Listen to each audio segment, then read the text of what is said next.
Good afternoon. My name is Chris Navitsky. I'm the Lake George Waterkeeper, and with me I have Dr. Jim Sutherland, who is a research consultant to the Fund for Lake George and a member of our Council of Science Advisors. And we'd like to thank the Lake Champlain Sea Grant for the opportunity to present this project at their seminar series. This project is titled the Environmental Monitoring Program to Evaluate New York State Department of Environmental Transportation's Road Salt Reduction Pilot Program in the Lake George Drainage Basin. And it's a project that we have had ongoing since the 2018. Next slide. So quickly through our agenda, we will provide some of the background on the science of chlorides in Lake George, and we'll talk about how the Fund for Lake George has developed a model for protection to protect the lake's water quality from road salt impacts, and we've implemented best practices. And these best practices, mostly working with municipalities, has led to the New York State DOT's pilot program to have road salt reduction. And then I will turn the presentation over to Dr. Sutherland, who will talk about the monitoring plan that we've developed, some of our initial findings and takeaways. Next slide. So in Lake George, we've been fortunate. We've been monitoring water quality and chlorides dating back to 1980 in our partnership with the Darren Freshwater Institute. We have discovered that chlorides have tripled over the past 40 years, dating back to 1980, and you can see it's pretty much a straight line. Although chlorides are still much below toxic levels, the tripling is a great concern. Next slide. As you can see, and our research has shown that approximately 15,000 metric tons of salt is applied publicly through municipalities in the state in Lake George, which is about half of the total 30,000 metric tons if you include private applications. And if you just lined up a series of and put that road salt in railroad cars, that would be a 3-mile long railroad cars of 300 railroad cars, just to give you an idea on the extent of that salt and the amount that would be. Next slide. Salt concentrations in our Lake George streams can be actually 150 times higher. So here you can see spikes during February of 2016 in one of the tributaries, larger tributaries to Lake Westbrook. So we can see how those are actually have a greater influence from our roads. So here at the Fund for Lake George, we developed what we call our model for protection, where we focus on partnership, innovation, and investment. So we developed the Save Lake George Partnership, where we work with municipalities to develop a memorandum of understanding to take a look at this, and that it was in the better good of municipalities and of the ecosystem to really bring a science-based approach. We agreed on an MOU, and we had basin-wide commitment. Innovation, to really attack this issue, we developed best practices agreements with our municipalities. We hosted annual salt summits, of which Lake Champlain Sea Grant has been partners, as well as other organizations around the Adirondacks. This is actually the first year in 6 years that we are not hosting it due to the pandemic. But we are also looking to have some training videos upcoming.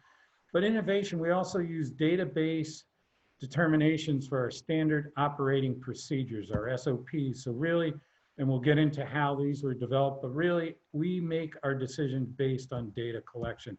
And this is where the fund separates ourselves. We actually invest in the solutions, our science to solutions approach. So science and technology, here you can see referred to the black boxes that are put in the trucks to track the salt amounts. Techniques and equipment, this is a close-up of a live edge plow, which actually conforms to the road better, increases the removal of the snow and prevents it from bonding and turning into ice, and then education and training, where we actually work with the highway departments, bring in the experts. We're not the experts, but we bring those in. Here we can see Rakib Omir from VASIS, our contractor up in Waterloo, Ontario, who is actually having training sessions with the highway departments. So when we talk about how we started reducing road salt in Lake George, we'll talk about the practices, measure. How can you reduce road salt if you can't measure it? So really, we started measuring it. We have 23 trucks around the Lake George Basin, where every 20 seconds, we actually reduce the amount of, where we calibrate and take the amount of road salt that's being applied and bring that through the cloud and actually collect that on computers. We calibrate. This equipment takes heavy abuse with tons of salt being dumped into it. So if your equipment is not calibrated, you are not going to be correctly collecting the data and knowing what you're putting on the road. So you really need to calibrate it more than once a season. We are getting the highway departments now to do that every other week at times. So that's really an improvement. To prevent, so you want to prevent the bond between the snow and the roads where it turns into ice, and then you have to take what we call the moron approach, where you have to keep putting more salt on to try to reduce the buildup of the ice. So here you can see close-ups of the live edge plows. Again, more effective at removing the snow and preventing it from building up with ice. Here you can see applications of brine on the left side, where you actually see those lines of salt brine solution that is dried and on the road. And on the right side, you can see after a snow event comes and it actually starts activating the brine. And just take a step back, all salt applied, even the rock salt, needs to turn into brine to start to be effective at removing the snow from the road. So brine is actually starting this process a lot sooner, and that's why it's more effective. So analyze, what does this mean? Where we've actually set up cameras within the Lake George watershed, and we actually have, this is a series of 15-minute segments of live shots on a road where we can actually see the weather changing. We can compare the weather to the actual salt application rates, and then sit down and work with the operators and actually see what their application rates were, take a look at the actual conditions on the road, and then make better determinations on how they should actually approach a storm and realize how they can improve their actual application rates. So how do we do that? This is how we improve. So here you see a graph. Bottom is the temperature from left to right in degrees Celsius, and the y-axis is application rates increasing as you go up. So here you can see the application rates don't vary much with the temperature. You can see right on the temperature increases left to right, 0 degrees Celsius, so that's around freezing. You don't need to add as much road salt because it's warmer conditions. Road salt is most effective around -8 degrees Celsius, but once we get around 4 degrees Fahrenheit or -16, very ineffective. But here we see the flat curve. This is a driver who understands the actual application rates and the way they change with temperatures. So much lower application rates at lower temperatures, much lower application rates around 0 degrees, but around that -8, 18 degrees Fahrenheit, he increases it. So he understands how you change your application rates with the temperature. And all this put together, we start to optimize with our SWIM certification model. So all the best practices, measure, calibrate, prevent, analyze, improve, and optimize, where we actually now have 3 municipalities in the Lake George watershed, Town of Lake George, Town of Hague, and Warren County have achieved this SWIM certification. So moving on, we wanted to engage New York State DOT. They were interested in using the science-based approach to improve their winter maintenance activities. They dovetail the salt reduction initiative by the fund. We've worked with other partners on an Adirondack working group, strategic working group, you know, DOT wants to find that balance between protecting the environment and maintaining the safe roads, which is the main objective of winter maintenance, not sacrificing that safety. So DOT's pilot practices, here they are. This is from our partnership with them, working with Rob Fitch and others.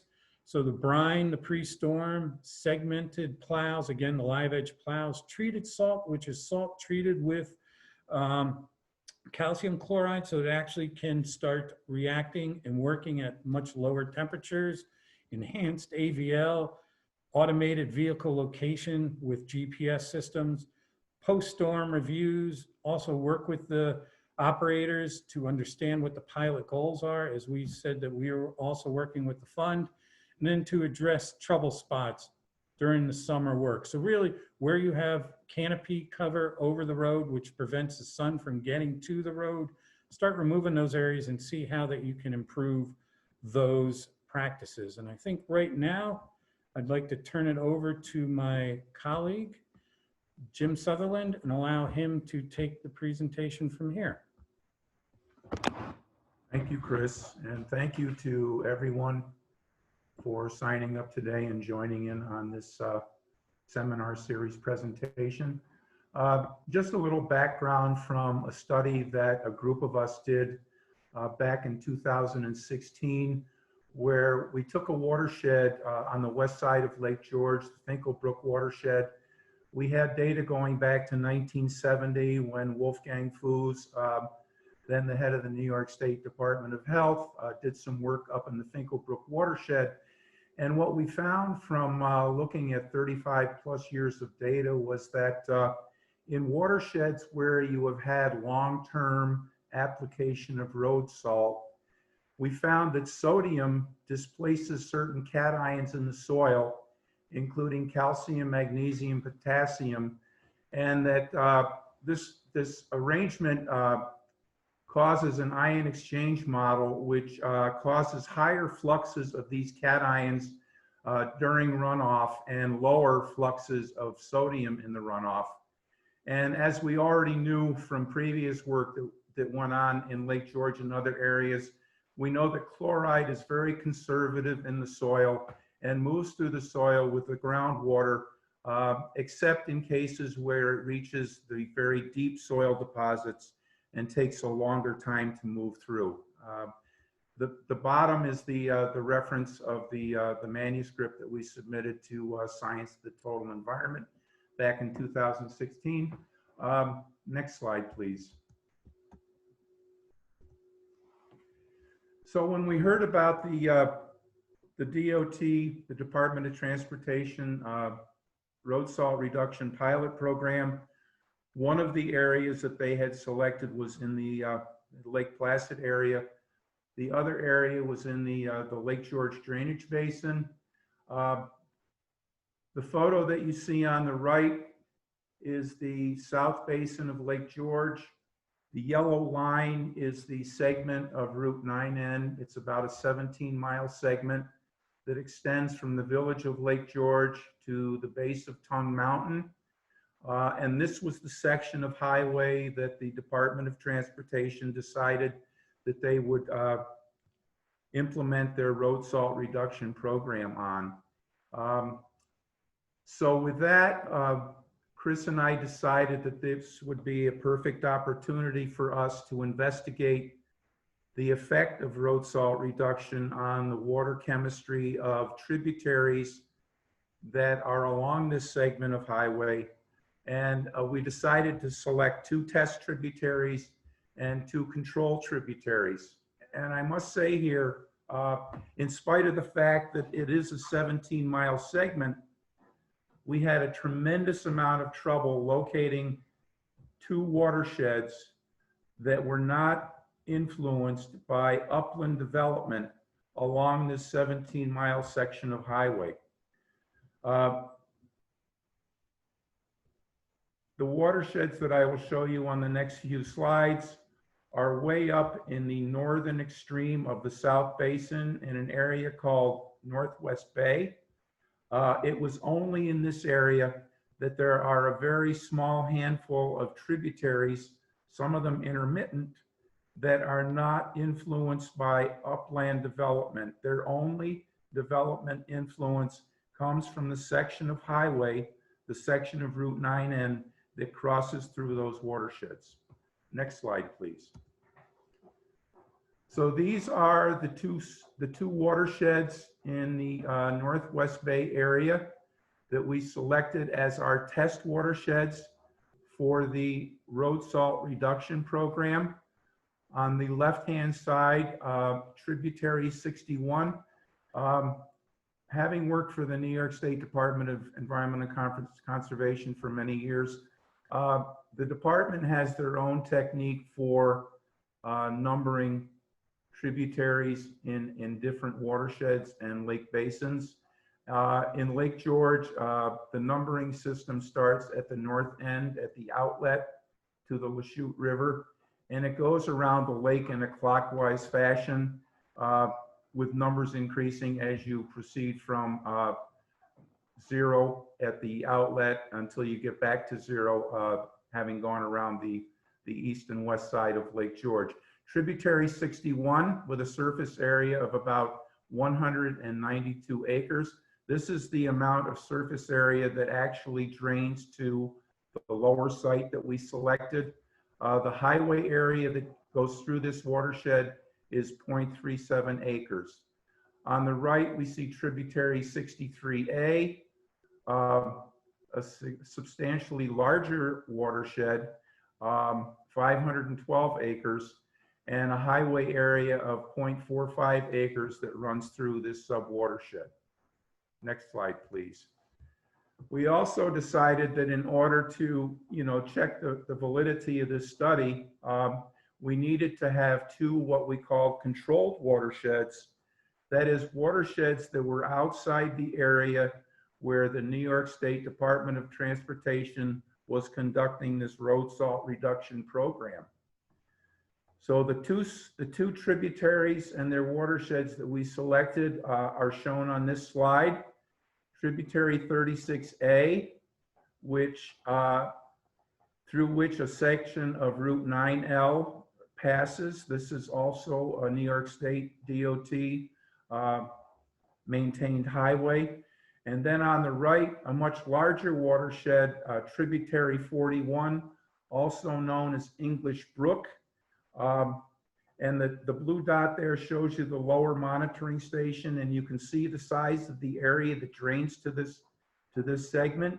It includes not only a section of Route 9, but also a section of Interstate 87, the New York State Northway, and the highway area that runs through this segment of the watershed that we're monitoring is 10.74 acres. Next slide, please. So just to summarize quickly the water quality monitoring program that we implemented back in midsummer of 2018. Wow, it's been quite a while. The test and control tributaries are sampled at the upper and lower sites relative to the highway influence every 2 weeks. And every time we visit these sites, we collect samples for water chemistry, both anions and cations. We collect field measurements, including temperature, dissolved oxygen, which would be concentration and percent saturation.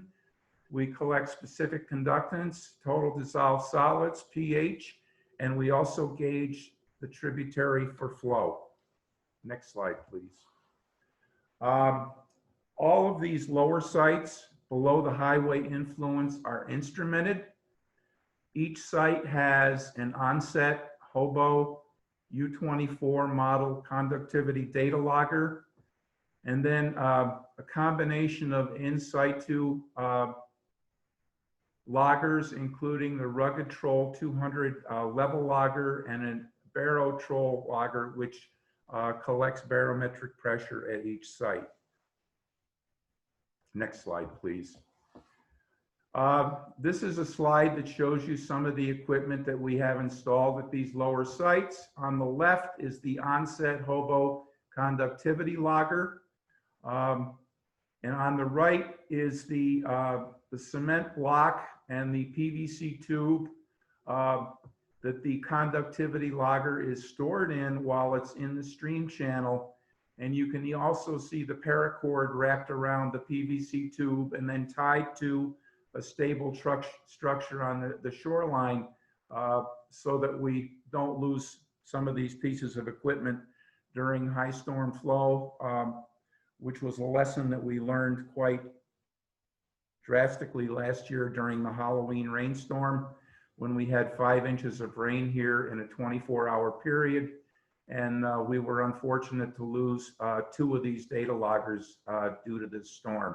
So lessons well learned. Now we have them anchored substantially to not only the stream channel, but to some structure adjacent to the stream channel. Next slide, please. The photograph on the left shows you an in situ rugged troll 200 level logger. This is installed in a piece of PVC along the stream channel. The logger is in the upper section, the silver device, and the lower section is the area where we can contact the download device to the data logger to download data on site. The photograph on the right is a photo of the barrow troll, which is also installed at each station. And as I mentioned earlier, the barrow troll collects barometric pressure, and it has in situ has a program that we use so that when you open the data level logger file, you can correct the level for barometric pressure using the barrow troll data. Next slide, please. This is a device that is also essential for our field work. It's an in situ wireless troll that we take to all the stations when we go every 2 weeks. And this is the device that allows us to collect data from the level loggers, both the Troll 200 and the barrow logger, so that we can, via a Bluetooth connection, download the data on site and then email it to ourselves so that all the equipment can stay in its location. Next slide, please. So this is one of the lower sites. This is English Brook, which is T41.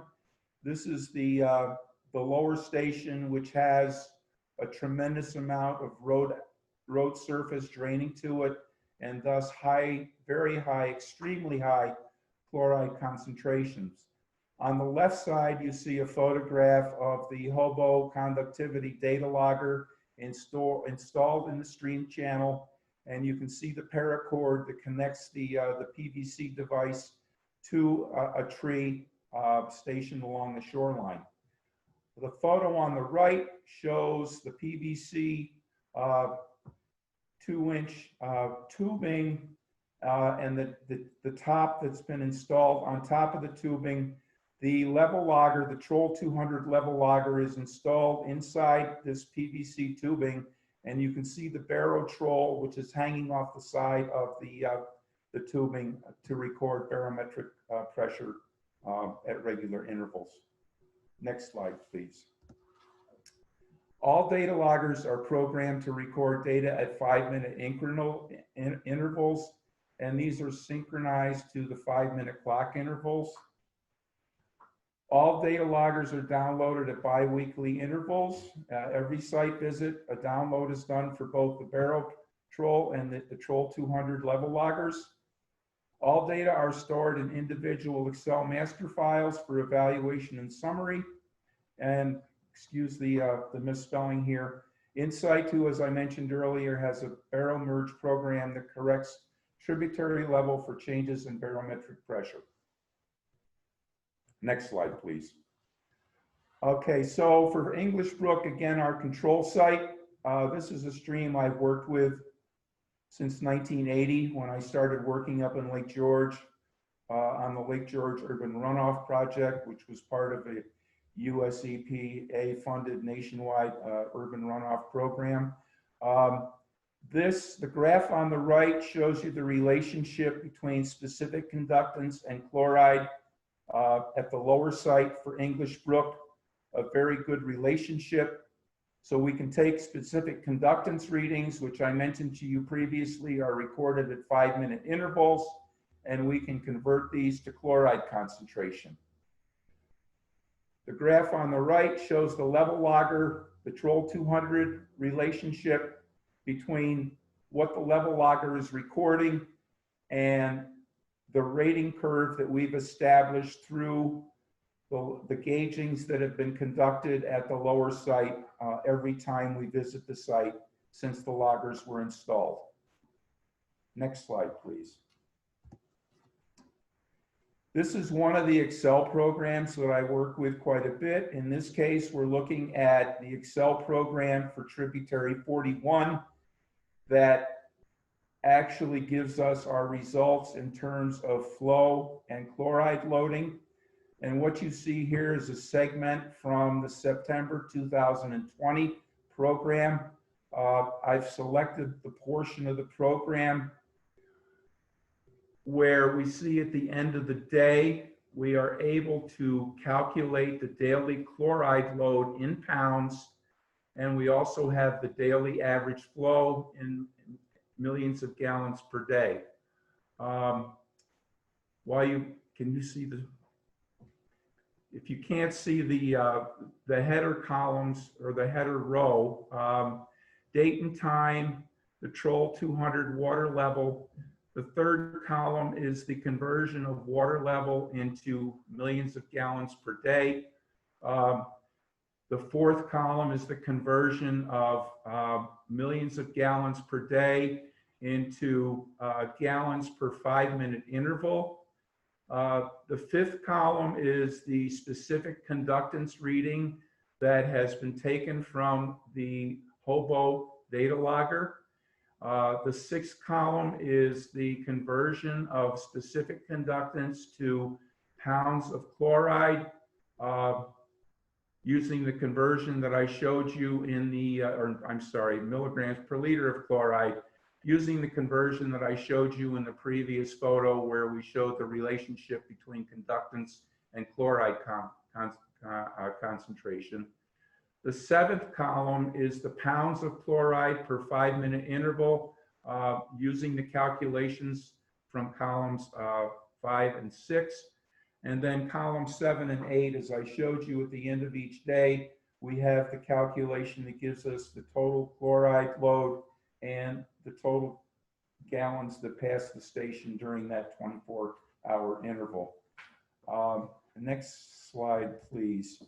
So then at a different portion of this file that deals with flow and chloride loading, we have a set of tables that cover each day of every month for the entire year. And for every day that we have filled in so far on this slide, we see what the total load of chloride is for each day. And then for each month, for example, in the month of August 2020, we had 16,956.27 pounds of chloride passing that station during the month of August 2020. In a corresponding fashion on the table on the right, we have the daily flow. And I should emphasize, while we're looking at this slide, you'll notice during July, August, and then even in part of September, 2020 proved to be a very dry year in terms of total precipitation. Having worked up in the Lake George Basin for the past 45, 50 years, I can honestly say that this is one of the driest years that I've ever seen up in this area.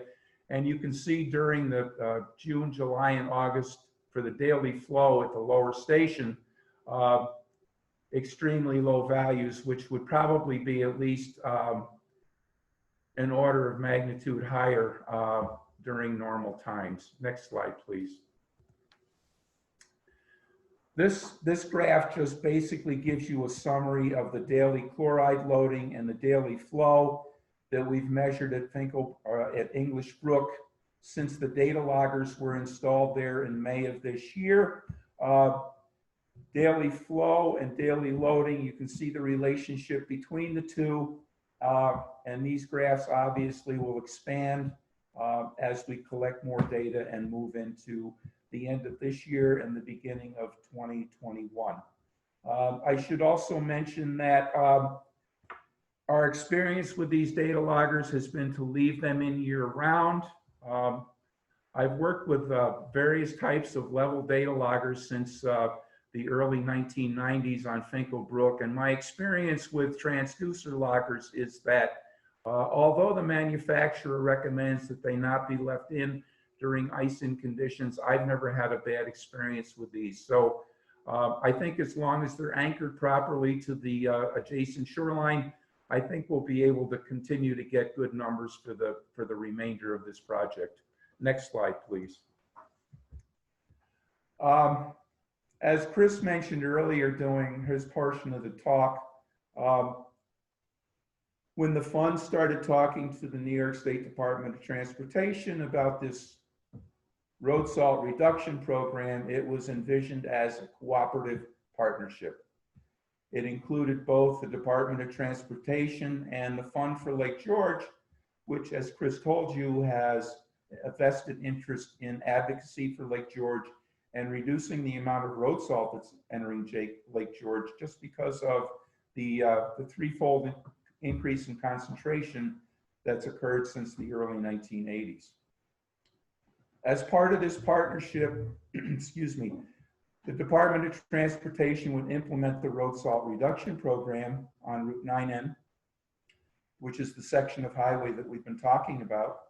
And the fund would implement the water quality monitoring effort on both the test and control tributaries. Next slide, please. The only potential problem that we've really run into so far, and hopefully this is something that will be resolved quite soon. A FOIL request was submitted to the DOT early in 2020 for the previous 3 winters of road salt application data. Obviously, we will need detailed road salt application data that's collected by the instrumentation on the DOT trucks, so that we know for the segments of highways that we're studying how much road salt was actually applied. And presuming that there's a difference, which there should be, between the test and the control sites, we should be able to figure out the extent to which this road salt reduction program is working. And in fact, if it is working, and if DOT is still maintaining road safety, I mean, that would be what? A great evaluation process.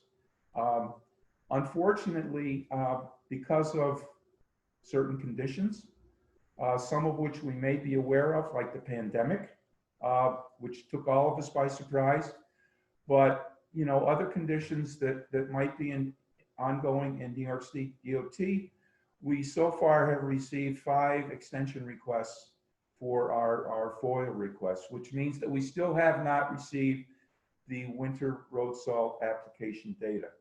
And as I said earlier, hopefully this situation can be resolved amicably, because I would think that New York State Department of Transportation would want to know what the effect of their program has been, not only on the road safety, which they can monitor directly, but also on the water quality of the tributaries in the Lake George Basin, which are so impacted by road salt, at least historically. Next slide, please. So takeaways from what Chris and I have talked to you about today. The Fund for Lake George, again, in its vested interest in advocacy for the lake and doing whatever it can to help the water quality of the lake. The Fund for Lake George has developed a model of protection which consists of partnership, innovation, inventory, And investment. In doing so, the implementation of best practices has occurred with training and measuring, both with the local transportation departments and also within the New York State Department of Transportation. And so far, it appears, at least to us, that road salt reduction can be achieved safely without sacrificing public safety on the highways. And we feel that diligent monitoring and cooperation between the participants will determine the effectiveness of reduction of road salt on water quality improvements. And that's it as far as our presentation. Again, thank you to everyone who signed up to watch the presentation. I hope everything has been of a good understanding to everyone. And if anyone has any questions, either Chris or I would be happy to try and answer them. Thank you.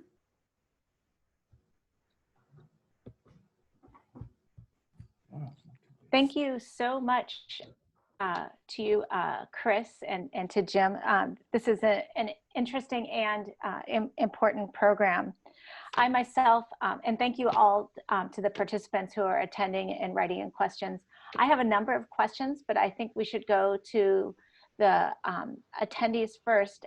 Michael, I saw your question, and I'm going to click on the button that says allow you to talk, and then you can talk. And after Michael, I'll click on Dana's question. Let's see. Oh, but Michael, yeah, can you hear? Yes, thanks. Great presentation. Thank you very much. I found it very interesting. I just had a question, and it might may or may not, you may or may not be able to answer it, but is there any research being done to see what the economic savings are? So to protect water quality, so, you know, for example, for every dollar municipality could save in salt reduction, they could realize X number of dollars in, say, tourism benefits by having better water quality or something. Michael, that's a great question. Thanks. Where we are at right now is we have, just with the town of Hague, which has achieved their SWIM certification, Sustainable Winter Management certification. That small town I live in, I want to thank them. They've actually reduced road salt approaching 50%, saving their highway budget about $60,000 a year. So we can see that we are achieving some significant reduction in the highway departments. We haven't specifically done a study such as what Jim detailed on a stream in that town, but we're hoping with this same approach, once we get data from New York State DOT, we'll start to be able to pull those questions together. But that's a good thing to have in our mind as we move forward. So we are starting to get that data coming in. As I said, we've been working for about 5 years in Lake George, and we're just starting to get those ROIs on what the municipalities are starting to see for reduction, and then we'll tie that to water quality. So that's a to-do, but great question. Thank you. Yeah, thanks so much, Michael. Dana? Yeah, actually, I think that my question was essentially answered there. That's definitely a big, it's a big question, the ROI on some of this stuff, because it's not a insignificant cost to begin with. Just wanted to say, Chris, really great talk, both of you.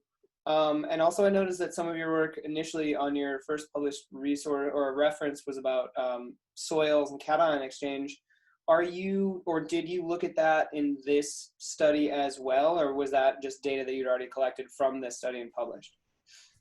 Thank you for your question. The Finkelbrook study, which unfortunately was not cited properly back on that slide, and I should probably send Juliana a correction, or maybe Chris can. The Finkelbrook study was based on, as I mentioned, water quality data collected by Wolfgang Fuß, who back in the late 60s, early 70s was the head of the New York State Department of Health. But beside his role as an administrator, he also was very interested in research. And he looked at a series of streams in the Lake George drainage basin, one of which happened to be Finkelbrook, and looked at it over a period of a year, and actually made, I think, a total of like 18 to 20 field excursions collecting chemistry and other data. So we had that early data from Finkelbrook to look at.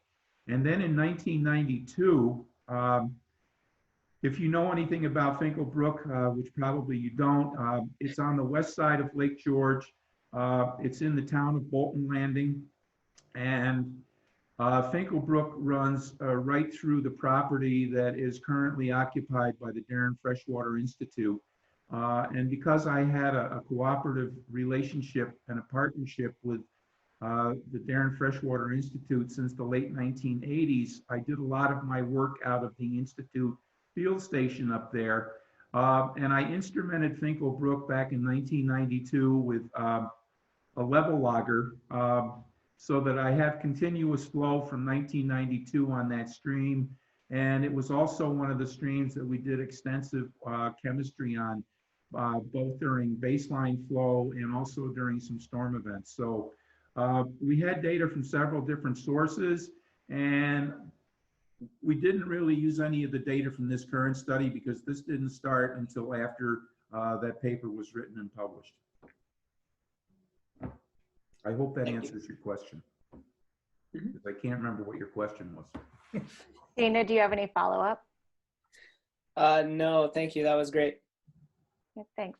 And just quickly, Dana, if I could add, you know, what we have found is about, because you're absolutely right, there's been an investment. That's one thing that the Fund for Lake George has done, invested in the data trackers, invested in the live edge plows. There's been grants for the brine spreading equipment, and working with other municipalities, we see that it's about a 3 to 4 year return on investment. So this equipment costs a little bit more, but it takes about a 3 to 4 year period, and you start seeing the benefits of the salt reduction. So thanks. Great.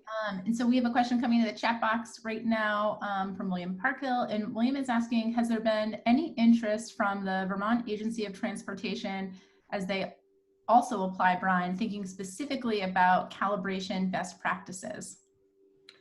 I wish we had our colleague, maybe Chris Stefanuk, on this. You know, we have not worked directly with the Vermont AOT, so I would not have that answer. I know that through our partnerships working with Lake Champlain Sea Grant, we've provided similar presentations as the first half of this to some highway departments up in around the Burlington area. So that's about my extent on that, but I would encourage you to be in touch with Chris and others up with Sea Grant about Vermont.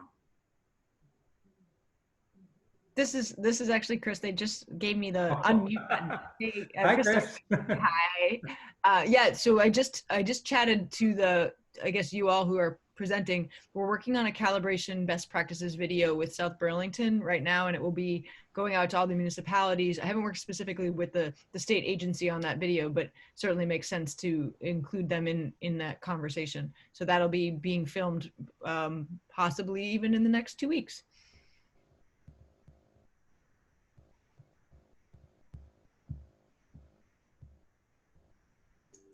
Juliana, you're muted.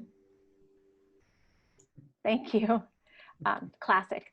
So I just wanted to add to what Chris said on the Lake Champlain Sea Grant website under outreach is our road salt work. And included in that is a road salt education workshop that took place in South Burlington. And then the regional salt summits, which Chris referred to in his presentation. So you can see there what's been discussed and get a sense of who attended. Thanks, Ashley, for putting that link into the chat box. And I just wanted to, I guess, not that we're all concerned about money, but I had a question that kind of relates to what the original questions, and you just mentioned, Chris, a 3 to 4 year return on investment. I wanted to get a sense from working with either the communities or with the New York DOT, how much investment is needed to do things like calibrate? Like you were saying, calibration is needed every couple weeks. Is that special equipment, or is that equipment people tend to have already and it's just a matter of training? It is a matter of training. Really, to calibrate, you need a tarp and you need a bathroom scale and you need a bucket to capture. So what you would do is time capture a bunch of salt that is coming out of your truck, your hopper, your conveyor belt, in a specific period of time. Your truck is gauged to put out X amount. So let's just say it was, 20 pounds per cycle. You allow that to go, you capture it, and then you weigh it, and then you just calibrate the machine. So really, that is very inexpensive, but can be very productive on saving salt. We talked about the live edge plow. The live edge plows they're more expensive. They're about 18 to 20,000 per plow as compared to standard plow prices of 9 to 10,000. So about twice the amount. But as we said with the town of Hague, a small town where they've been able to reduce maybe $60,000 from their highway budget, you can see where spending $10,000 for 3 additional plows, $30,000, you can see how that can start to recoup. The brining equipment also, there's obviously higher ends, but you can purchase storage equipment, get a whole setup for. In fact, we just invested with and provided the town of Hague a grant to have their own brine stationary equipment of $30,000. So that, again, that's an upfront cost. But you can see how brine, which is 23% salt, and you can see how effective that can be. You can see how you can reduce your actual applications over a period of a couple of years. So those are just some of the numbers going out. Obviously, DOT, much bigger scale, much bigger operations, but I would imagine it being the same scale of return on investment. Yeah, thanks for that. I had 2 follow-up questions. I don't want to hog the thing, but I wanted to ask about the swim certification, and if that's available to people from anywhere, or that is actually through one of our consultants that works with us, Phil Sexton, who has done a work with Chris Stefanuk and others around Burlington, also with folks up in Lake Placid. They are also taking a look at the initiative. So he, with a company, WIT Advisors, and he's consulted around the Northeast and around the country. Actually, was one time he told us one of the largest salt purchasers, because he had his own winter maintenance company, one of the largest salt purchasers in the country. But he sees the benefits of reducing that, and he's developed this program over a number of years, working with the SIMA, the Snow and Ice Management Association, which is a national, international organization taking a look at winter maintenance activities. So I would encourage people to take a look at WIT Advisors and their website for more information on swim certification. But it is a certification program that's in its infancy, about 2 years old, but we are starting to see programs as well as private enterprises become swim certified to help reduce road salt, and focusing mostly on the practices that you learn, again, measure, calibrate, prevent, improve, and analyze. Thank you. You kind of touched on another question where related to, so are things happening in Vermont? You mentioned, so yes, yes, and things are happening. Also, you mentioned Saranac Lake, I think, is that? Lake Placid, yes. Lake Placid, sorry. Mm-hmm. And then if it could be through WIT Advisors and the swim certification or other thing that is happening in many places. Yeah, I know that, Phil has been very involved with the folks in New Hampshire, because they were some of the earlier innovators on road salt reduction with some of the water quality impacts that they've had, Phil's also had recent meetings up in Maine to take a look at stormwater runoff permits up there. So, and he's also worked with some large private companies as well on that are supermarket chains, because that's obviously a big expense for a supermarket to winter maintenance over their parking lots. So. Thanks. I don't know, Ashley, if you had any questions. I did want to say to Jim, when we do share the video for this and thank all the participants, I will include in the email message the correct link to your 2018 study. Yeah, actually, I sent it to Chris this morning, but for some reason it didn't get in the version that was sent to you subsequently. That's so. okay. We'll pop that in there, and Okay. And then also let people directly hyperlink to it. So that would be Sure. that would be helpful. Yeah, and it has I have the DOI associated with that so that people can click on that and go right to the article. Excellent. And I did want to follow up a quick comment to what Dana asked before about the Finkelbrook watershed, because subsequent to that publication about road salt and its long-term effect, the town of Bolton is one of the drainage basin participants who has the equipment installed on their trucks. So we have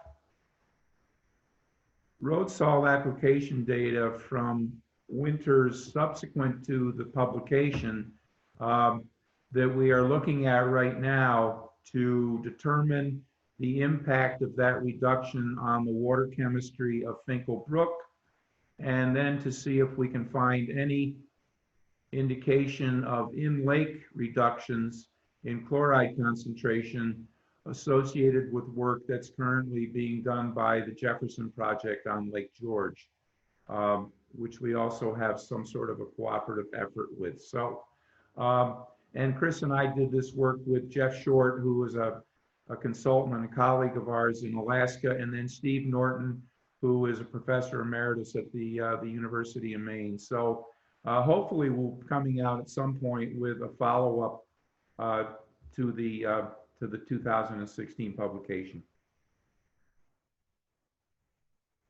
Thanks. We look forward to it. It seems very interesting. Ashley, did you have any questions, or do you see anything else in the chat? No, I don't see anything else in the chat. I would say if we want to give folks another minute, if you have any last minute questions for Jim or Chris, now is the time to ask them. I will ask one little question while folks are maybe thinking about last minute questions that they, oh, actually, someone has their hand up. Dana has their hand up. All right, Dana, I'm gonna pass it over to you. Okay, thanks. Yeah. So yeah, regarding the follow-up to Finkelbrook, it sounds like water quality studies, like in-lake water quality studies, are occurring for chloride. But are you also revisiting soils data or soils analysis, anything like that for that? Because it sounded like there was existing data there, so it'd be interesting to see if that's if there are any changes over time. So just curious. Yeah, we haven't done any soils analysis so far, but that could very easily become part of what we decide to do. I've been in touch with Steve Norton at the University of Maine, and you know, this is something that we're actively collaborating on. So stay tuned. That may be something that we implement in the future. Great, thank you.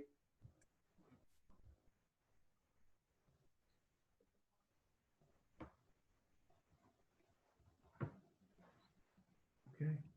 Ashley, did you want to ask something, or should we? No, I think that's all. That's all. Yeah. I don't see anything else popping up in the chat box. But thanks so much, Chris and Jim, for being here and presenting with us today. Thank you. Really Thank you. appreciate it. And thanks Appreciate it. to the Sea Grant for being such a strong partner with us.